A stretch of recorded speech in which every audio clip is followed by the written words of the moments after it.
Hey, what's up? John Sonmez from SimpleProgrammer.com. So I got a question from AJ about how important is self-reflection. I think this is a great question. Let's reflect on it, shall we?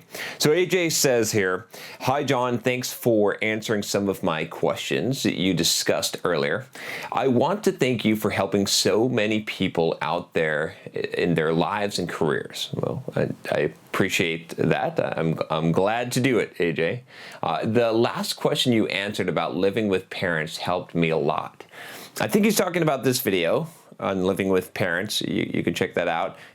I'm pretty sure that's the one. Anyway, he says here, "Sometimes I can be the worst procrastinator.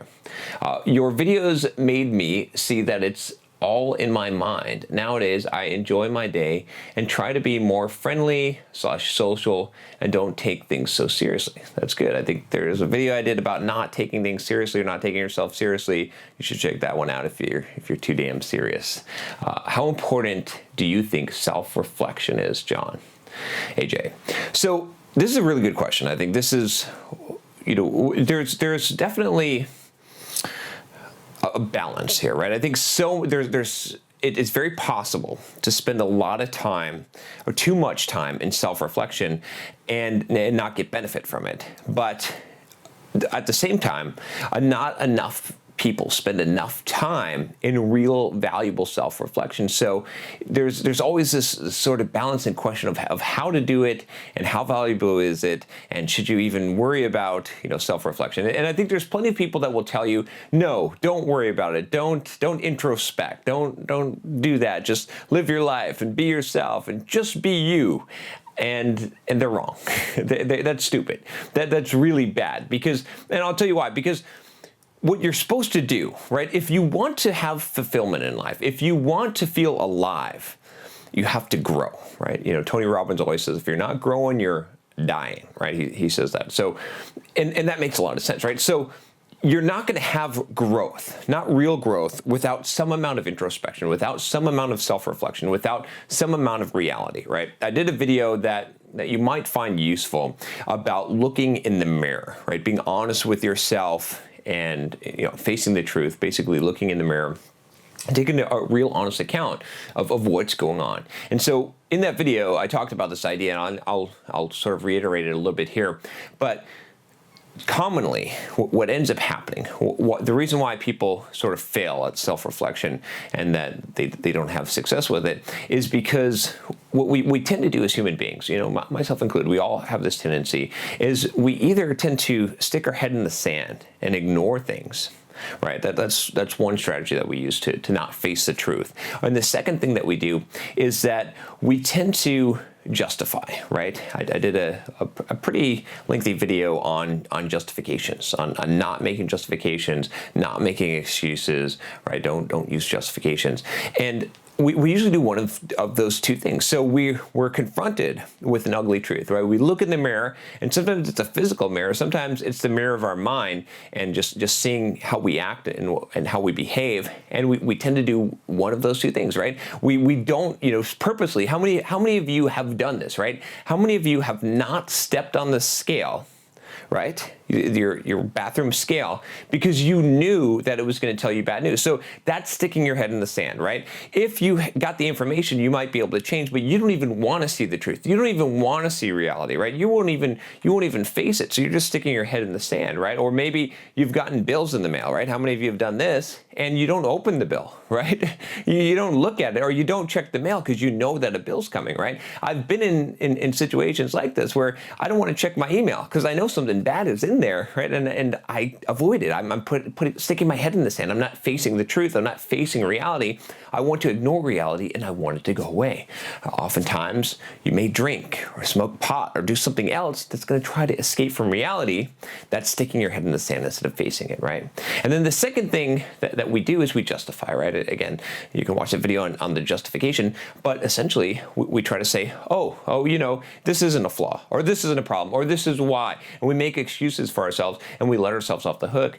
And that's, again, it prevents you from doing self-reflection. So you've got to be honest with yourself, first of all, because self-reflection without honesty is not going to be valuable at all. If you look in the mirror and you do not see the truth, if you cannot be objective, if you're not willing to say, look, I just want to see what it is so I can change it, because you can't change reality until you see reality. But if you're not willing to do that, okay, then what ends up happening is you go into the dark spiral of self-reflection, where what you end up doing is you're not really looking at the problem. You're making a lot of justifications. You say, I'm just that way, or you're sugarcoating things, or you're ignoring some of the truth.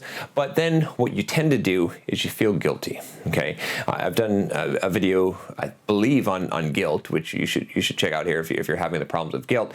But you feel guilty and you beat yourself up. And so self-reflection becomes more of a beat-up session, right? And that there's no value in that. If you just constantly say, man, I shouldn't have said that, or I must have looked like such an idiot, or gosh, I can't believe I always do that. Man, I'm so shy. Man, all this stuff, right? And you're self-reflecting in a way that's just attacking yourself. That doesn't have any benefit. It doesn't have any value either, right? It's at least, you're at least facing some of the truth. Or, well, in that case, you're not sticking your head in the sand, but you're facing what you think is the truth. But that's not the truth. That's like a symptom. That's a surface level truth. You got to find the deep truth. So let's take a few of these examples, right? So let's say that you're beating yourself up because you're shy, right? You're like, man, I don't have confidence. I'm shy. I can't talk to this hot girl. I see this girl. I want to talk to her. I can't do it. Okay.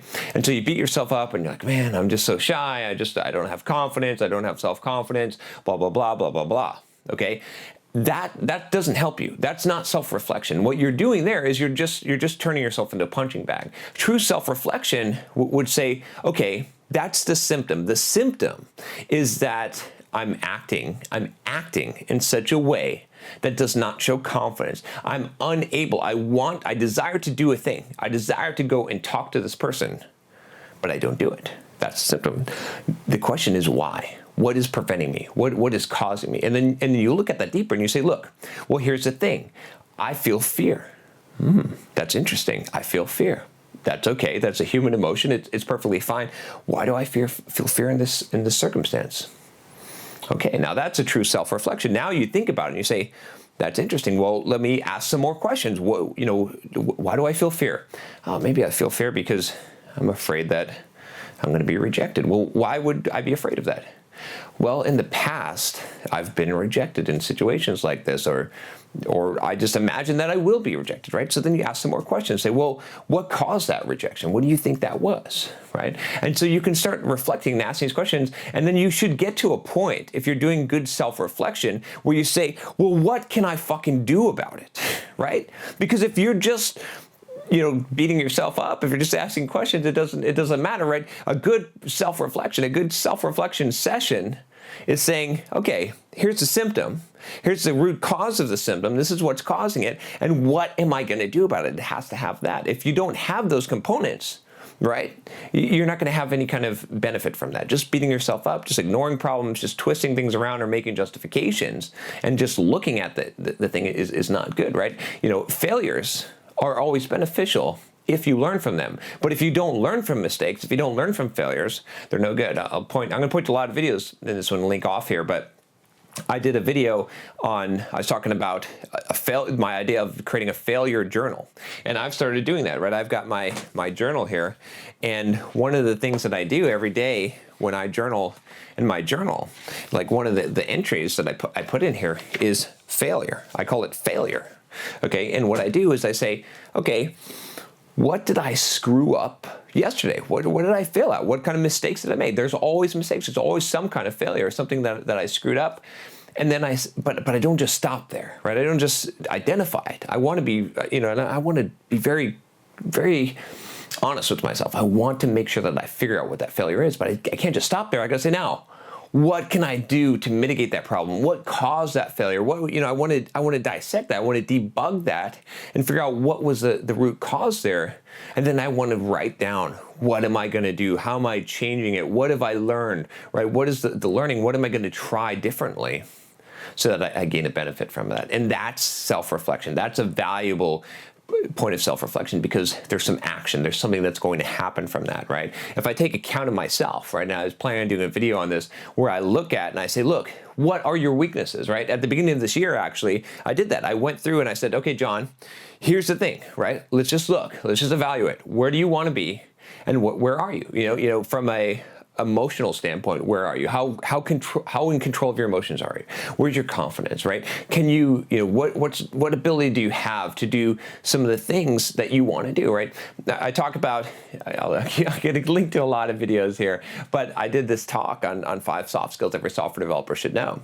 And I talked about in this video about how, actually this talk that I gave, about how I woke up one morning as a teenager, and I basically, when I started to transform and change my life, is I basically asked myself this question, and said, why not me, right?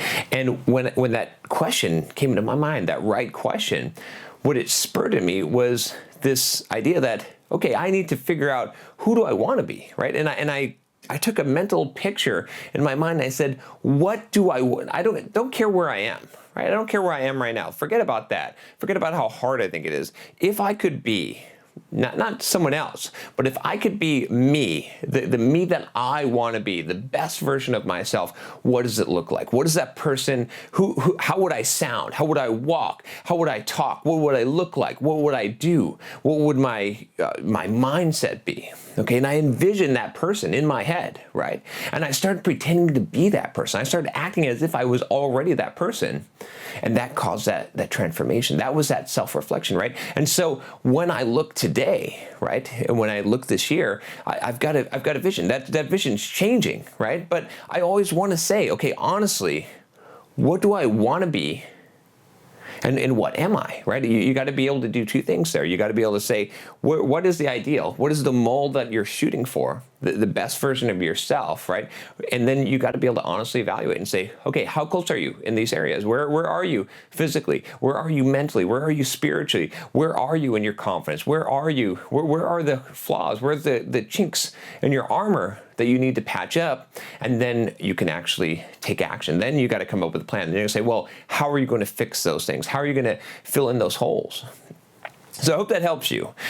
I think self-reflection, like I said, is a very valuable tool. I think it's very important. And if you're not willing to self-reflect, you're not going to grow. You're not going to change. You're going to be dead, right? Because growth is going to require you to do some deep digging, right? And to bare your soul to yourself, to look in the mirror honestly and figure out who you are and what you're about and where you're missing, where your deficiencies are.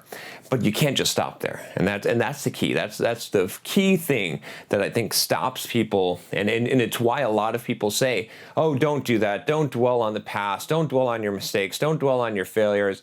Don't worry about your flaws. That's not true.